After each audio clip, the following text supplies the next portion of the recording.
You're listening to Brain Lenses, a show about how we perceive the world, ourselves, and each other. I'm Colin Wright.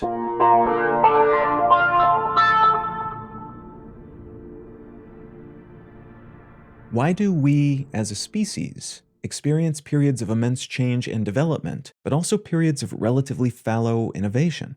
Why haven't we cured all diseases, fully electrified the world, and connected every human being on the planet to the internet? Which of our systems stimulate and incentivize creativity and innovation, and which stifle them?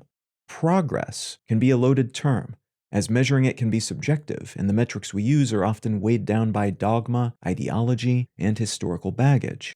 There are sociological, religious, technological, scientific, legal, governmental, biological, economic, and other definitions for the concept of progress then. But in general, it refers to moving forward in some way, growing in a desired fashion toward a more refined, improved upon state of being. There are institutions in the modern world that exist, in part or in their entirety, to push progress of various kinds. Organizations like the United Nations run a slew of programs meant to help more people access food and medicine and education, for instance, while the RAND Corporation is a nonprofit that focuses on progress within the US-aligned military and strategic thinking world. Whatever our focus and whatever our intended progressional destination, though, in the 21st century, there's a general assumption that progress is destiny. We move forward in most things, not backward.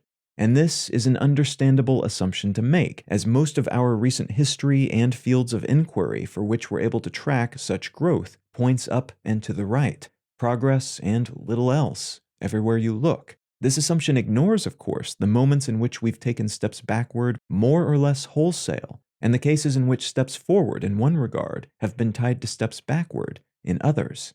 Nazi scientists could claim some incredible discoveries and inventions, which is part of why other nations were so keen to recruit them after the war. But few people today would say they were forces of social and human progress, despite all the progress they made in science and technology. Similarly, although hydraulic fracturing, often called fracking, is an impressive innovation in terms of producing more fossil fuel-based energy, it also represents a huge step backward through the lenses of ecology, sustainability, and climate change amelioration. Moore's law famously says that the number of transistors in an integrated circuit will double every 2 years or so, which in practice means the number of vital components on a microprocessor will double at a regular 2-year-ish cadence.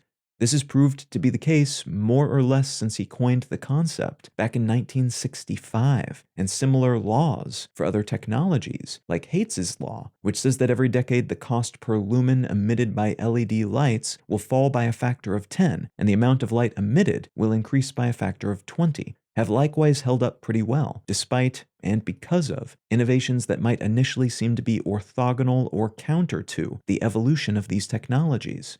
A slowly developing field of progress research, though, suggests it's probably prudent to maintain a sense of discovery rather than inevitability when we're looking at the extended timeline of invention, innovation, and evolution. Any given year, it may seem that we're stepping backward, forward, or holding still, according to the metrics we use to gauge such things in a particular field of inquiry. Zoom out to a 10-year period, and that perception might be reversed or amplified, and that's even more true at a century scale. It's also important to remember that aforementioned issue of one person's progress being another person's regression. If we look out into the world and assume that progress is an inevitable march forward, we may be let down by the reality that forward isn't an objective direction. Progress isn't uniformly measured, and what we consider to be beneficial growth might not be included in the metrics used by those doing the marching and measuring. You can find out more about Brain Lenses, including how to support this show, and in return receive an additional episode of the show each week at brainlenses.com. You can also support this and all of my projects at understandery.com. I'm Colin Wright, and I'll talk to you again next week.